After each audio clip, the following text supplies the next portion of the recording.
అందరికీ నమస్తే అండి. Welcome back to our channel. అందరూ బాగున్నారనుకుంటున్నానండి. నేను కూడా చాలా బాగున్నాను. ఇవాల్టి వీడియోలో 365 ఒత్తులు ఎలా వెలిగించాలి, ఎక్కడెక్కడ వెలిగించాలి, ఏ రోజున వెలిగించాలి, అలాగే ఎవరెవరు ఈ దీపారాధన చేయవచ్చు, ఇంట్లో చేసుకుంటే ఏ విధంగా చేసుకోవాలి అనేది కూడా పూర్తిగా ఈ వీడియోలో నేను చేసి చూపిస్తానండి. ఎటువంటి సందేహం ఉన్నా కింద కామెంట్ సెక్షన్లో తెలియచేయండి. అలాగే మొదటిసారి నా ఛానల్ని వాచ్ చేసినట్లయితే ప్లీజ్ సబ్స్క్రైబ్ చేసి సపోర్ట్ చేస్తారనుకుంటున్నాను. మీరు లైక్ ఇవ్వటం వల్ల నాకు అది చాలా యూస్ఫుల్ అవుతుందండి. సో లైక్ చేయడం అస్సలు మర్చిపోవద్దు. ఇక్కడ 305 ఒత్తులు వెలిగించడానికి మనము ఈ విధంగా పసుపు కానీ జేగురు కానీ రాసి ఆ ప్రదేశంలో ముగ్గులు ఎప్పుడు పెట్టుకోవాలండి. ఎందుకంటే ఇక్కడ పూజ చేస్తున్నాము అంటే ఆ పూజకు సంబంధించి ఒక ఆసనంగా ఏర్పాటు చేస్తున్నాం అనమాట. మరి నేల మీద డైరెక్ట్గా పెట్టం కాబట్టి ఈ విధంగా ముగ్గులతో అలంకరించి మనం చిన్న పూజకి ఏర్పాటు అనేది చిన్నగా చేసుకున్నా సరిపోతుంది. ఇక్కడ నేను పద్మ ముగ్గు ఈ విధంగా పెట్టి చుట్టుపక్కల కూడా ముగ్గుకి బంధనం వేయాలి అని అంటారు. సో ఈ విధంగా 4 వైపులా కూడా మనం డిజైన్ అయితే వేస్తుంటాం కదా, ఈ విధంగా వేసుకోవాలి. వేసుకొని మీకు వచ్చినట్టుగా ముగ్గులు అనేవి అలంకరణ అనేవి చేసుకోండి. కార్తీక మాసంలో శివకేశవులు ఇద్దరూ సమానమే. శివకేశవులకు ఎంతో విశిష్టమైన మాసంగా కార్తీక మాసాన్ని చెప్తారు. పౌర్ణమి రోజు చంద్రుడు కృతికా నక్షత్రంలో ఉండటం వల్ల ఈ మాసానికి కార్తీక మాసం అని పేరు. ఈ మాసంలో చేసే స్నానం, దానం, దీపం, జపం, ఉపవాసాలు అన్నీ కూడా విశిష్ట ఫలితాలను ఇస్తాయి. మరి ఇటువంటి మాసంలో మనం వెలిగించవలసింది 365 ఒత్తులు. ఇక్కడ మీరు గమనించినట్లయితే ఒక తమలపాకు మీద పసుపు ముద్దని తయారు చేసుకొని ఆ పసుపు ముద్దని గణపతిగా అనుకొని ఇక్కడ నేను పూజలు అనేది పెట్టుకున్నాను. మరి దీపారాధన కోసం ఇటువంటి మట్టి ప్రమిదలు తీసుకొని 3 చోట్ల బొట్టు పెట్టుకుంటే సరిపోతుందండి. గంధము బొట్లు పెట్టుకుని సరిపోతుంది. నేనైతే ఈ విధంగా అలంకరణ చేసుకున్నాను. లేదా మొదట చూపించినట్టుగా 3 చోట్ల కుంకుమ బొట్లు పెట్టుకుంటే సరిపోతుంది. ఇక ముందుగా మనం ఏ పూజ చేసినా గణపతిని ఆరాధించాలి. ఆ తర్వాత మాత్రమే మిగతా పూజలోకి వెళ్తాం. కనుక 365 ఒత్తులు వెలిగించినప్పుడు ఈ విధంగా గణపతి పూజను చేసుకుంటాం అనమాట. ఇక్కడ వచ్చేసి 365 ఒత్తులు వెలిగించుకోవడం కోసం ఈ ప్రమిదని కూడా ఈ విధంగా అలంకరణ చేస్తున్నాను. ఈ 365 ఒత్తులు అనేది ఒక కట్టగా మనకు దొరుకుతూ ఉంటుంది కదండి. ఈ ఒత్తులని అరటి దొప్పల్లో పెట్టి వెలిగిస్తూ ఉంటారు. నూనె పోసుకోవడానికి వీలుగా ఇటువంటి ప్రమిదలో వెలిగిస్తారు. కొబ్బరి చిప్పలో వెలిగిస్తూ ఉంటారు. ఇలా ఎలా అయినా వెలిగించవచ్చు. అయితే ఎక్కడెక్కడ వెలిగించాలి 365 ఒత్తుల్ని అని అంటే ఇంట్లో వెలిగించుకోవచ్చు, తులసి కోట దగ్గర వెలిగించవచ్చు, దేవాలయంలో వెలిగించవచ్చు, నది కొల దగ్గర అంటే నది దగ్గర వెలిగించి దీపాలు వదలొచ్చు, లేదా నది దగ్గర ఈ 365 ఒత్తులు వెలిగించుకోవచ్చు. చాలా చాలా పుణ్యం. సముద్రాల దగ్గర, చెరువుల దగ్గర ఈ కార్తీక మాసం అంతా కూడా ఎలా అయినా వెలిగించుకోవచ్చు. అయితే చిన్న తులసి కోటను ఏర్పాటు చేసుకోమని నేను చెప్తున్నాను. అంటే తులసి కోట ఇంట్లో లేదని చాలామంది కామెంట్ పెడుతున్నారు. కనుక ఇలా ఒక కోటలాగా ఉన్న చిన్న ప్రమిదని తీసుకొని 4 దళాలైనా పెట్టి పూజ చేసుకోమని చెప్తున్నాను. తులసి కోటలాగా ఫామ్ చేసుకొని మీరు ఈ దీపాలైనా వెలిగిస్తారని చెప్పి ఇక్కడ నేను కూడా చేసి చూపిస్తున్నానండి మీకు. ఈ విధంగా తులసి కోట పెట్టుకున్నాను. ఆ తర్వాత శివలింగము లేదా విష్ణుమూర్తి విగ్రహం కానీ చిత్రపటం కానీ ఎలా అయినా పెట్టి పూజ చేసుకోవచ్చు. ఇక్కడ నేను ఇంట్లో ఎలా వెలిగించాలో చూపిస్తున్నాను కాబట్టి స్వామివారి శివలింగాన్ని, ఇటు విష్ణుమూర్తి లక్ష్మీదేవిని కూడా పెట్టుకున్నాను. లేదా మీరు ఎటువంటి విగ్రహాలు లేకపోయినా చిత్రపటం పెట్టి పూజ చేసుకోవచ్చు. డైరెక్ట్గా ఇంట్లో తులసి కోట ఉంటే ఆ తులసి కోట దగ్గర కూడా ఈ విధంగా ముగ్గు వేసి పసుపు గణపతిని పెట్టి పూజ చేసి ఈ ఒత్తులు వెలిగించుకోవచ్చు. ఎప్పుడైనా మనం ఒత్తులు ఇలా నానపెట్టి ఉంచుకుంటే మనం అరటి రొప్పల మీద కానీ ఉసిరికాయల మీద కానీ వెలిగించుకుంటే ఉన్నంతలో ఎక్కువసేపు అయితే వెలుగుతాయండి. ఈ 365 ఒత్తులు కూడా ఎక్కువసేపు వెలుగుతాయి. ముందుగా మనం నానపెట్టి ఉంచుకోవాలి. ఈ విధంగా నూనె పోయాలి. నూనె పోసి వాటిని నానపెట్టండి. ఆ తర్వాత మొదటిగా మామూలుగా పెట్టుకున్న దీపారాధన అనేది చేసేసి ఆ తర్వాత పసుపు గణపతికి కూడా ధూపం చూపించి స్వామివారి పూజ చేసుకోవాలి. స్వామికి ఎప్పుడు పూజ చేస్తున్నా అన్ని ఉపచారాలతో పూజ అనేది చేసుకోవాలి. 16 ఉపచారాలతో పూజ అనేది మనకి గణపతి పుస్తకంలో ఏ పూజలో అయినా ఉంటుందండి.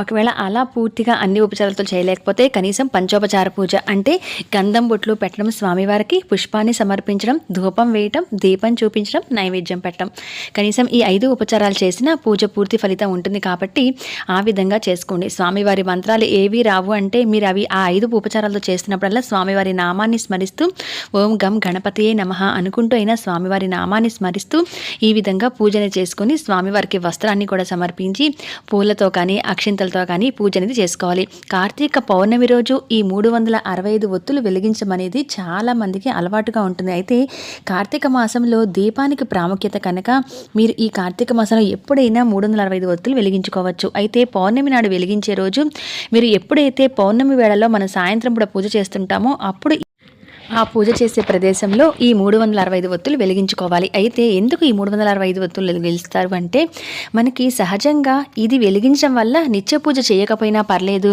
నిత్య దీపం ఇంట్లో పెట్టకపోయినా పర్లేదు అనే ఉద్దేశం అయితే అస్సలు కాదండి. ప్రతిరోజు కూడా ఇంట్లో దీపం ఉండాలి. అయితే ఆ దీపం అనేది కొన్ని రోజుల్లో పెట్టడానికి అవ్వకపోవచ్చు. ఏదైనా ఊర్లు వెళ్ళటం వల్ల కానీ, లేదా ఆరోగ్యరీత్యా బాలేనప్పుడు కానీ, ఆడవాళ్ళకుండే పీరియడ్ ప్రాబ్లమ్స్ వల్ల కానీ, మరి ఏ ఇతర కారణాల వల్ల ఒక్కొక్క రోజు మధ్యలో మనం నిత్య పూజను మానవచ్చు. కొంతమంది ముఖ్యమైన రోజుల్లో మాత్రమే చేసుకుంటూ ఉంటారు. అంటే సోమవారం, శనివారం, శుక్రవారం, కొంతమంది గురువారం, శనివారం అలా చేస్తూ ఉంటారు. అలా అప్పుడప్పుడు మాత్రమే పూజ చేసేవారు. ఇటువంటి వాళ్ళందరివి కూడా మనవి కూడా రోజు పూజ చేయలేనప్పుడువి అన్నీ కూడా దోషాలు పోవడం కోసం రోజుకొక ఒత్తి చొప్పున 365 రోజులకి పూజ చేసినట్టుకు గుర్తుగా ఈ 365 ఒత్తులు వెలిగించుకోవాలి. ఇది సంవత్సరానికి ఒకసారి వెలిగిస్తాం కదా అని చెప్పి రోజు పూజ చేయకుండా ఉండకూడదండి. సాధ్యమైనంత వరకు స్వామివారికి, అమ్మవారికి పూజ అనేది చేసుకోండి. అలా చెయ్యం కాబట్టి మధ్యలో అడ్డంకులు అనేవి వస్తూ ఉంటాయి కాబట్టి అటువంటి దోషాలు పోవడం కోసం మనం 365 ఒత్తులు నిత్య దీపం కింద లెక్కేసుకొని మనం పెడుతూ ఉంటాం అనమాట. స్వామివారికైనా అమ్మవారికైనా.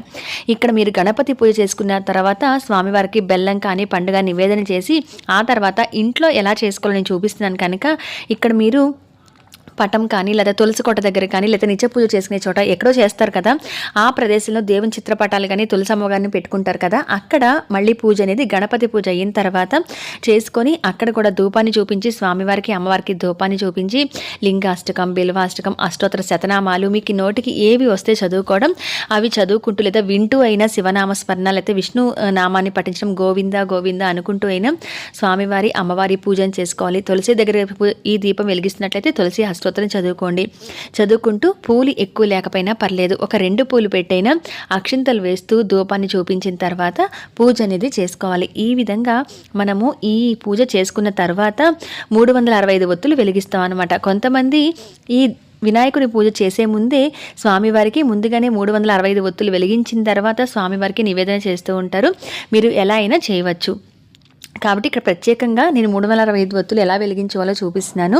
ఒక తమలపాకు వేసుకొని అడుగున నవధాన్యాలు, గోధుమలు, బియ్యము ఇలా ఏవైనా పోయొచ్చండి. ఒకవేళ మీరు పొయ్యలేకపోతే మీరు జస్ట్ తమలపాకు మీదైనా 2 ప్రమిదల్లో కూడా మీరు ఈ 365 ఒత్తులు వెలిగించుకోవచ్చు. అడుగున బియ్యం కానీ ఏదైనా ధాన్యం కానీ పోసినట్లయితే కనుక ఒక ప్రమిద పెట్టినా సరిపోతుంది. అడుగున తమలపాకు కూడా వేసాను కాబట్టి అలా వేయలేకపోతే మీరు 2 ప్రమిదలు ఒకదాని కింద ఒకటి అక్కడ ఎట్లాగో ముగ్గంతా వేసి మనం శుభ్రం చేసి ముగ్గులతో అలంకరించాము. పూజా ప్రదేశాన్ని అంటే ఆ స్థలాన్నంతా కూడా ఒక పవిత్రమైన స్థలంగా పూజ ప్రదేశంగా మార్చాం కనుక మనం ఇప్పుడు ఇక్కడ ఆ తమలపాకు మీద విధంగా బియ్యం కానీ అయినా పోయండి. లేదంటే కనుక ఒక కింద ప్రమిద మరో పైన ప్రమిద పెట్టి దాంట్లో ఆయిల్ పోసి ఆవు నెయ్యిలో పోసుకుంటే చాలా శ్రేష్టం అండి. ఆవు నెయ్యి అందరూ వెలిగించలేని వాళ్ళు ఈ విధంగా నువ్వులను పోసి కొంచెం ఈ 365 ఒత్తులు నానబెట్టుకున్నాం కాబట్టి పైన ఒక 5 ఒత్తులు మధ్యలో కొంచెం పైకి లాగితే మనకి వెంటనే వెలగడానికి అవకాశం ఉంటుంది. అలాగే వాటి మీద కూడా కొంచెం కర్పూరం అనేది చిదిమేసి ఆ ఒత్తికి రాస్తే వెంటనే అంటుకుంటుందన్నమాట మనం దీపారాధన చేయగానే. ఇక ఆ తర్వాత అక్కడ ఒక కర్పూర బిళ్ళ కూడా పెట్టాను. పెట్టి ఇప్పుడు నమస్కారం చేసుకొని మీ గోత్రనామాలు, మీ ఇంట్లో కుటుంబ సభ్యులందరి పేర్లు చెప్పుకొని ఈ దీపాన్ని వెలిగించండి. అయితే ఇక్కడ నేను ఒక దీపాన్ని పెట్టి చూపిస్తున్నాను. ఎవరెవరు వెలిగించవచ్చు అంటే ఆడ, మగ, చిన్న, పెద్ద అని తేడా లేకుండా ఎవరైనా వెలిగించుకోవచ్చండి. అయితే ముఖ్యంగా వచ్చేసి బాగా చిన్నపిల్లలు వెలిగించలేని వాళ్ళు వాళ్ళ పేర్లు చెప్పుకొని మీరు వెలిగించుకోవచ్చు. అందరికీ కూడా దోషం ఉంటుంది కదా, ప్రతి ఒక్కరు కూడా ఇంట్లో పూజ చేయొచ్చు. ఇంట్లో ఇప్పుడు భార్య అయినా చేస్తారు పూజ, లేదా భర్త అయినా చేస్తారు పూజ. ఎవరో ఒకరు మాత్రమే రోజు చేయడానికి అవుతుంది. కొంతమంది ఇంట్లో ఇద్దరు చేసుకుంటూ ఉంటారు. అలా ఎలా అయినా ఆ దోషాలు అనేవి మధ్యలో బ్రేక్స్ రావడం వల్ల పూజకి నిత్య దీపానికి మనకి ఆ దోషం పోవడానికి ఈ ఒత్తులు వెలిగిస్తున్నాం కనుక ఇంట్లో ఎంతమంది ఉంటే అంతమంది ఒత్తులు కూడా వెలిగించుకుంటారంటే ఒక్కొక్కళ్ళకి ఒక 365 ఒత్తులు కట్ట తెచ్చుకొని ఈ విధంగా ప్రమిదల్లో ఏర్పాటు చేసుకొని ఇంట్లో ఎంతమంది ఉంటే అంతమంది కూడా ఎవరి దీపం వాళ్ళు వెలిగించండి. బాగా చిన్నపిల్లలు అయితే కనుక వాళ్ళు వెలిగించలేరు కనుక వాళ్ళ పేరు చెప్పుకుంటూ మీరు వెలిగించవచ్చు. తల్లి కానీ తండ్రి కానీ వెలిగించవచ్చు. ఇంకా ఆ దీపాన్ని వెలిగించిన తర్వాత ఆ దీపానికి కూడా అక్షింతలు, పూలు అలంకరణ చేసి మీ కోరిక, మీ సంకల్పాలన్నీ చెప్పుకొని వెలిగించిన ప్రత్యేక దీపం లక్ష్మీదేవి స్వరూపం, ఆ పరబ్రహ్మ స్వరూపం దీపం అంటే. కాబట్టి నమస్కారం చేసుకొని మీరు నైవేద్యం ఇక్కడ ఎట్లాగో పూజా ప్రదేశంలో పెడతారు కాబట్టి సరిపోతుంది. అక్కడ పండ్లు కానీ ఏదైనా తాంబూలం పెట్టేసి దేవుడి దగ్గర హారతి అనేది ఇచ్చుకుంటే మీది 365 ఒత్తులు వెలిగించుకున్నట్టే.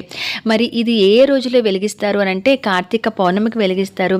కుదరని వాళ్ళు కార్తీక సోమవారాలు, ఏకాదశి, క్షీరాబ్ది ద్వాదశి, కార్తీక మాసంలో విడి రోజులైన శనివారాలు, ఒక్క రోజున లేకుండా కార్తీక మాసం ఏ రోజైనా వెలిగించవచ్చు. అంతా కూడా పవిత్రమైన రోజులే. అయితే ముఖ్యంగా కార్తీక పౌర్ణమికి వెలిగిస్తూ ఉంటారు.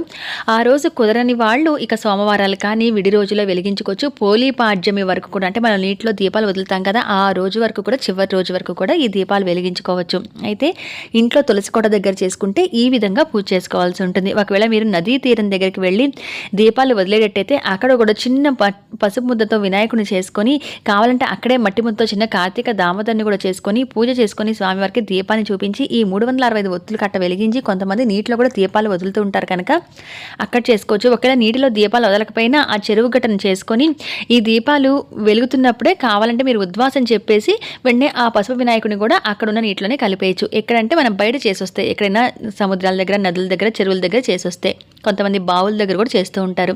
లేదంటే కనుక ఇంట్లో చేస్తే కనుక ఈ విధంగా దీపారాధన పెట్టుకోవాలి. కార్తీక పౌర్ణమి రోజు ఈ విధంగా వెలిగించుకోండి. కుదరని వాళ్ళు ఈ సోమవారాలు, కార్తీక మంగళవారం, శనివారాలు ఏ రోజైనా వెలిగించుకోవచ్చు. అయితే ఇది వెలిగించిన రోజు ఇంట్లో వెలిగించాలి అనుకున్న రోజు, ప్రత్యేకమైన రోజుల్లో వెలిగిస్తాము అనుకున్న వాళ్ళు, కార్తీక మాసం అంతా పుణ్యమాసం కాబట్టి ఇది నాన్ వెజ్ కానీ వండటం కానీ తినటం కానీ ఆ రోజున చేయకండి. ఇక మీరు ఈ దీపాలు ఇంట్లో అయినా వెలిగించుకోవచ్చు, దేవాలయంలో అయినా వెళ్ళి వెలిగించుకోవచ్చు. ఇంట్లో వెలిగిస్తే మళ్ళీ దేవాలయంలో వెలిగించకూడదని ఏమీ లేదు. లేదా దేవాలయంకి వెళ్ళి వెలిగించుకుంటున్నాం కాబట్టి ఇంట్లో చేస్తేనే పుణ్యం ఉంటుందని కూడా అనుకోవద్దు. ఇంట్లో కుదిరినా కుదరకపోయినా దేవాలయానికి వెళ్ళి వెలిగించుకొని రావచ్చు. ఒకవేళ దేవాలయానికి వెళ్ళలేని వాళ్ళు ఇంట్లో తులసి కోట దగ్గర కూడా ఈ విధంగా వెలిగించుకోవచ్చు. ఇక నేను ఇంట్లో చేసి చూపిస్తున్నాను కాబట్టి మీకు తులసి కోట దగ్గర ఎలాగో తెలియాలని ఐడియా ఉండాలని చెప్పి చిన్న తులసి కోట, అలాగే స్వామివారి, అమ్మవారి శివలింగాన్ని, అలాగే ఇటు విష్ణుమూర్తి, లక్ష్మీదేవి పటాన్ని, చిన్న విగ్రహాన్ని కూడా పెట్టాను. ఈ విధంగా ఈ దీపాన్ని పూర్తిగా కొండెక్కిపోయే వరకు, అదంతా ఆయిల్ అయిపోయే వరకు పూర్తిగా వెలుగుతుందండి. కొంచెం బాగా పిల్లలు ఉన్న వాళ్ళైతే కొంచెం దూరంగా ఉండమనండి, ఆవిరి ఎక్కువగా తగులుతుంది. ఈ విధంగా ఈ దీపాన్ని వెలిగించుకున్న తర్వాత అది పూర్తిగా కూడా మొత్తం అయిపోయిన తర్వాత, కొండెక్కిన తర్వాత చిన్న బూడిదలాగా ఫామ్ అవుతుంది మనకి. అది పూర్తిగా చల్లారిపోయిన తర్వాత దాన్ని తీసుకొని కొంచెం నుదుటిన బొట్టులాగా ఇంట్లో అందరూ కూడా ధరించండి. ఆ తర్వాత ఎవ్వరు తొక్కని ప్రదేశంలో వేసేయండి. ఈ తర్వాత ఈ విధంగా ఈ పూజా సామాన్ అంతటినీ కూడా మనం సర్దేసుకోవచ్చు. అయితే పౌర్ణమి రోజుల్లో కనుక స్వామివారి దగ్గర ఆ తులసి చెట్టు దగ్గర ఈ విధంగా వెలిగిస్తే ఆ రోజు కల వదిలేసి మరుసటి రోజు ఇవన్నీ కూడా సర్దుకోండి. ఈ విధంగా 365 ఒత్తులను అయితే వెలిగించుకోవాలండి. ప్రత్యేకంగా నైవేద్యం అంటే బెల్లం ముక్క కూడా పెట్టచ్చు, పండ్లు పెట్టచ్చు. ఇక్కడ నేను ఒకేసారి పూజ కూడా చూపించాను కాబట్టి నేను పండ్లను తాంబూలంగా పెట్టుకున్నాను. ఉపవాసం ఉంటేనే ఈ 365 ఒత్తులు వెలిగించాలని ఏమీ లేదండి. ఎవరైనా వెలిగించుకోవచ్చు, ఉపవాసం లేకపోయినా వెలిగించుకోవచ్చు. పూజ ఎలాగో మనం ఏం తినకుండానే సాధ్యమంత వరకు చేస్తూ ఉంటాం. కొంతమంది ఉదయం నుంచి భోంచేసి సాయంత్రం గుడికి వెళ్ళినప్పుడైనా వెలిగించుకుంటూ ఉంటారు కాబట్టి దానికి ఏమీ పర్లేదు, అలా అయినా మీరు వెలిగించేయచ్చు. ఇదండి ఇవాల్టి వీడియో. 365 ఒత్తులు ఎలా వెలిగించుకోవాలి, నియమాలు ఏంటి అనేది ఇన్ఫర్మేషన్ మీకు నచ్చితే ప్లీజ్ లైక్ చేయండి. ఎటువంటి సందేహాలున్నా నాకు కింద కామెంట్ సెక్షన్ అడగండి, నేను వెంటనే రిప్లై అనేది ఇస్తాను. ఇక రాబోతుంది మనకి కార్తీక పౌర్ణమి కాబట్టి ఎలా చేసుకోవాలి, నియమాలు ఏంటి, ఉపవాసం ఎలా ఉండాలి, ఇవన్నీ కూడా నేను మరొక వీడియోలోనే వెంటనే షేర్ చేస్తానండి. మరి మరొక మంచి ఇన్ఫర్మేటివ్ వీడియోతో మళ్ళీ మీ ముందు ఉంటాను. అంతవరకు సెలవు. నమస్కారం.